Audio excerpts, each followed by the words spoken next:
Hello everyone. We are still on the topic on the nature and effect of obligation, and for this lesson we will focus our attention on the consequences of delay. But first we shall take a look on the concept of a fortuitous event. What is a fortuitous event? A fortuitous event is an occurrence or happening which could not be foreseen, or even if foreseen is inevitable. And this is provided for under Article 1174 of the Civil Code. What is the effect of a fortuitous event on determinate things? An obligation to deliver a determinate or specific thing, as a general rule, is extinguished if the thing is lost due to fortuitous events. And how about the effect of fortuitous event on indeterminate things? An obligation to deliver an indeterminate or generic thing is not extinguished by fortuitous event. This is under the maxim, genus never perishes. So what are the remedies of creditor when debtor fails to deliver a determinate thing? Well, a creditor has three remedies. Number one is a complaint for specific performance, which is an action to compel the fulfillment of the obligation. Number two is a complaint for rescission of the obligation, which is an action for cancellation under Article 1191 of the Civil Code. And the third one is a complaint for damages, which is an action to claim for compensation of damages suffered. So how about the liability of a debtor for loss of the thing due to fortuitous event? The general rule is that no person shall be responsible for those events which could not be foreseen, or which, though foreseen, were inevitable. The exceptions include A. In cases expressly specified by law, B. When it is stipulated by the parties, and C. When the nature of the obligation requires assumption of risk. The third paragraph of Article 1165 is an example of an exception expressly provided by law. Thus, if the debtor is guilty of delay in the performance of his obligation, or has promised to deliver the same thing to two or more persons who do not have common or the same interest, he shall be liable for loss of the thing by reason of fortuitous event, until he has effected the delivery thereof. Here, the debtor acted in bad faith. Likewise, if the debtor bound himself to deliver generic things, he is not exempted from complying with the obligation. Okay, let us now move on to the topic of delay. There are two kinds of delay. The first one is the ordinary delay, and the second one is the extraordinary delay or legal delay. Ordinary delay is the mere failure to perform an obligation at the appointed time. An extraordinary delay is the delay which is tantamount to non-fulfillment of the obligation and arises after an extrajudicial or judicial demand had been made upon the debtor. The debtor is said to be in default now. Illustration: ABC Company promised to deliver a ship to XYZ Company on July 15, 2020. ABC failed to deliver on the agreed date. On July 30, 2020, the vessel sank because of a raging storm. ABC Company is not liable because the obligation was extinguished. However, if there was a demand for the delivery of the vessel before July 30, 2020, and ABC Company failed to deliver, and the vessel sank on July 30, 2020, by reason of the storm, said company is liable. The obligation to deliver the vessel is converted into a money claim for damages, which may be equitably mitigated if the vessel, just the same, would be lost even if delivered on time. Now, delivery of the terminate thing includes all its accessions and accessories. So what does accession mean? Accession include everything which is produced by a thing, and all those incorporated or attached thereto, either naturally or artificially. How about accessories? Accessories are things which are united or attached as ornaments to the principal thing or for the latter's use or perfection.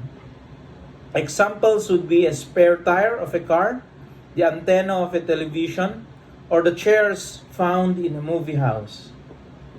Okay, let us take a look at Article 1167. The article provides that if a person obliged to do something fails to do it, the same shall be executed at his cost. The same rule shall be observed if he does it in contravention of the tenor of the obligation. Furthermore, it may be decreed that what has been poorly done be undone. There are three situations contemplated by Article 1167. The first one is when the obliger failed to fulfill a positive personal obligation, that is, to do something. The second one is when he fulfilled the obligation but in contravention of the agreement. And the third one, there was fulfillment but the same is poor or inadequate. Okay, Article 1167 actually speaks of a positive personal obligation. And note that in cases of positive personal obligation, specific performance cannot be availed of by the creditor, because to do so will mean the compulsion of the debtor to do an act which he refuses to do. And this is tantamount to involuntary servitude, which is not allowed by the Constitution. Take note that under our Constitution, no involuntary servitude in any form shall exist except as a punishment for a crime whereof the party shall have been duly convicted. So what is the remedy when only the obliger can do the act or obligation? The remedy is indemnification for damages.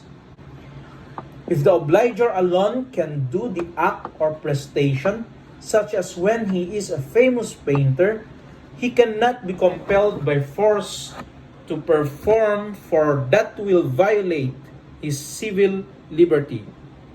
The remedy is indemnification for damages by reason for his failure to perform a positive personal obligation. Okay, let us also look at Article 1168. The article provides that when the obligation consists in not doing, and the obliger does what has been forbidden him, it shall also be undone at his expense. The article refers to a negative personal obligation, that is, not to do a certain thing or act. The thing done or act performed shall be undone at the expense of the obliger. Damages may be claimed against him. Illustration. In the contract of lease of house, the lessee obligated himself not to make any improvements without the consent of the lessor. In making improvements unilaterally, the improvements may be undone at his expense in addition to damages. In the event that the act done could no longer be undone physically or legally without doing injustice to third persons, the only remedy is indemnification for damages against the errant obliger. Let us now proceed to Article 1169. Those obliged to deliver or to do something incur in delay from the time the obligee judicially or extrajudicially demands from them the fulfillment of their obligation. What kind of delay is contemplated by this article? The delay contemplated in the article is legal delay or default, and not ordinary delay. To put an obliger in default or Mora, there must be a demand made upon him for the performance of the obligation, either judicially or extrajudicially. Are there exceptions to the rule that demand is necessary to place the obliger in default? Yes, demand is not necessary to place the obliger in default under the following circumstances. Number 1, when the law or obligation so expressly declares. Illustration, when a child is born, the fact of birth must be registered immediately. Otherwise, penalty shall be imposed for its late registration. Number 2, when from the nature of the contract, it appears that time is of the essence, and this is the motivating factor in the establishment of the contract. Illustration: when the seller is selling his property to be able to raise funds to pay certain debts due on a certain date, time is of the essence. Number 3, when demand would be useless. Illustration: when the obliger had rendered the prestation impossible of performance, as when he destroyed the very thing supposed to be delivered. Number 4, when the debtor admits he is in default. If the debtor expressly admitted that he has been in default, there is no need for further demand to place him in default. His acknowledgement of being in default is sufficient. So what is the effect of lack of demand when it is necessary? When demand is not excused, default begins to arise from the time the creditor made a demand for the performance of the obligation. Demand may either be extrajudicial or judicial. It is extrajudicial when it is done outside of court, like sending of a demand letter to the debtor by the creditor himself or by his attorney. It is judicial when it is effected by the filing of a formal complaint in court. Here, the debtor is served with summons and copy of the complaint.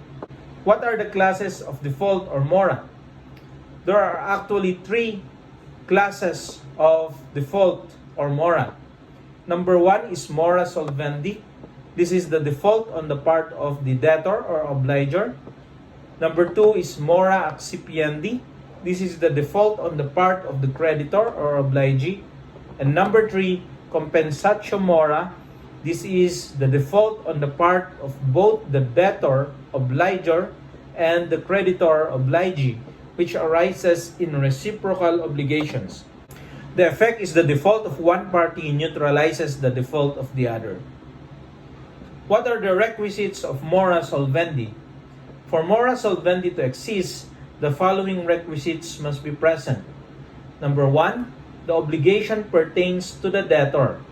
Number 2, the obligation is determinate or liquidated, due and demandable.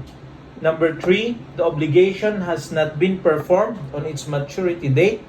Number 4, there is a demand, judicial or extrajudicial, made by the creditor upon the debtor for the fulfillment of the obligation that is due. Where mora solvendi does not apply. Mora solvendi is not applicable in the following obligations. Number 1, natural obligations as understood in Article 1423, and negative obligations, because a person cannot be late in not giving or doing something that is prohibited. What are the consequences of mora solvendi? Mora solvendi may either be ex re, default in real obligations, or ex persona, that is default in personal obligations. Mora solvendi has the following consequences or effects. Number 1, debtor may be liable for damages or interest. Number 2, debtor may bear the risk of loss of the things even if the loss is due to fortuitous event, subject to equitable mitigation if the loss would nevertheless transpire even if there was no default on the part of the debtor. What are the consequences of mora accipiendi? Mora accipiendi or delay in acceptance arises when the creditor unjustifiably refuses to accept payment or performance at the time when the obligation is due. If the refusal is justified, such as when the payment or performance offered is different from that what has been stipulated upon, there is no mora accipiendi on the part of the creditor. Mora accipiendi has the following consequences. Number 1, when the obligation arose from a crime or ex delicto, the culprit is liable for the price of the thing even if the loss of the thing subject of the crime was due to a fortuitous event, unless the creditor is guilty of mora accipiendi. Number 2, the refusal of the lessors to accept the current rentals offered by the lessee being unjustified, place the lessors in Mora Accipiendi, and they must shoulder the subsequent accidental loss of the leased premises. The Mora of the lessors was not cured by the failure of the lessee to consign the rejected payments. How about the consequences of compensatio mori? Compensatio mori applies only in reciprocal obligations, where the rule is that the fulfillment of the parties' respective prestations must be simultaneous. Where the parties are both guilty of mora or mutual default, the default of one compensates the default of the other. Their respective liabilities shall be offset equitably. Neither party incurs delay in reciprocal obligations if the other does not comply or is not ready to comply with what is incumbent upon him. When one party fulfills his obligation, delay on the part of the other party begins. When one party does not fulfill, in effect, he releases the other from his obligations, who therefore does not become delinquent in the fulfillment of this prestation. Okay, let us now proceed to Article 1170, the last article for this lesson. Article 1170 provides that those who, in the performance of their obligations, are guilty of fraud, negligence, or delay, and those who in any manner contravene the tenor thereof are liable for damages. Okay, so what are the grounds for liability for damages in the performance of obligations? A debtor may, in the process of fulfilling his obligations, be guilty of any of the following faults: A. Fraud, B. Negligence, C. Delay, and D. Violation of the terms of the contract. So what is fraud? Fraud is an intentional evasion of the faithful performance of the obligation. Any willful act or omission which prevents the ordinary realization of the obligation, with knowledge of the effects or consequences which will naturally arise or flow therefrom, constitutes fraud. It is nothing more than doing something in bad faith or with malice in the fulfillment of the obligation. This is also called dolo. Illustration: A entered into a contract with B for the delivery of 1,000 bottles of pure palm vinegar. They signed an agreement to this effect, which contains all the essential elements of a valid contract. However, A delivered the vinegar polluted with 10% tap water. Here, as the contract is valid, the remedy of B is to claim for damages and not a suit for annulment of contract. How about negligence? Negligence is the omission of that diligence required by the nature of the obligation and commensurate with the demands of the subsisting circumstances of time, place, condition of the persons involved. This is also called culpa contractual. Illustration: driving on a barrio road in a well-populated place at night time at high speed without beam lights, causing an accident which resulted in injuries to persons and damage to property. How about delay? This is the default or tardiness in the performance of the obligation after it has become due and demandable. This is also called mora. Mora or delay is the failure to perform the obligation in due time because of malice or negligence. Requisites of delay: 1. That the obligation is demandable and already liquidated. Number 2. That the debtor delays performance. And number 3. That the creditor requires the performance because it must appear that the tolerance or benevolence of the creditor must have ended. Let us look at some court pronouncement with regard to delay. A deadline is set for the performance of an obligation. It was fulfilled after there was a valid demand. The obliger will be liable for the consequences of the delay, like payment of penalty or liquidated damages.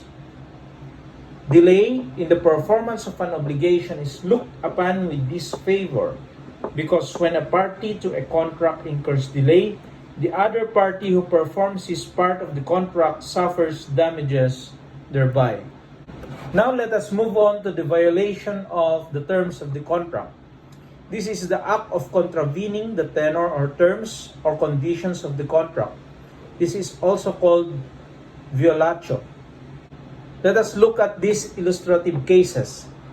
In the case of Gutierrez versus Gutierrez, the Supreme Court said that failure of a common carrier to take its passenger to their destination constitutes violation of the terms of the contract.